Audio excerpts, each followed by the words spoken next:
आशंका जताई जा रही है कि कोरोना की तीसरी लहर का बच्चों पर ज्यादा असर हो सकता है, इसलिए बच्चों पर जागरूकता अभियान चलाने की ज्यादा जरूरत है। इसी को ध्यान में रखते हुए रामधनु नामक संस्था द्वारा खास करके चाय बागानी क्षेत्रों में बच्चों पर जागरूकता अभियान चलाया गया।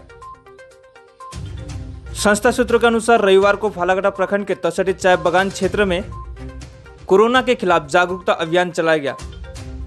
यह जागरूकता अभियान संबंधित क्षेत्र के बच्चों के बीच में चलाया गया। साथ ही इस दिन क्षेत्र के बच्चों को मास्क व बिस्कुट के पैकेट भी बांटे गए।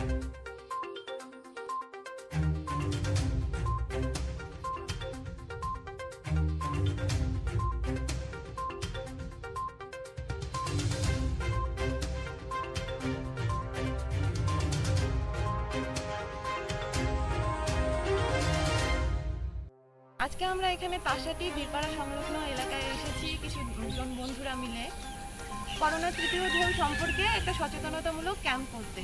কারণ এই করোনা তৃতীয় ঢেউয়ে আমরা সবাই কম বেশি জানি যে হচ্ছে সব থেকে বেশি এফেক্টেড হবে বাচ্চারা।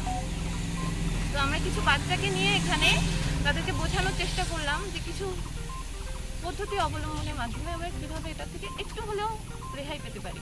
কারণ আমরা সবাই জানি বাচ্চাদের ভ্যাকসিনেশনের ব্যবস্থা এখনো করা হয়নি, কিন্তু সকাল থেকে যেরকম প্রতিকূল পরিবেশ তার মধ্যেও আমরা কিছুটা হলেও এর মধ্যে চেষ্টা চালিয়েছি এবং আমরা মাস্ক এবং বিস্কিট বিতরণের মাধ্যমে এই প্রোগ্রামটা আমাদের করার চেষ্টা করছি এবং যথারীতি স্যানিটাইজেশন করা হয়েছে।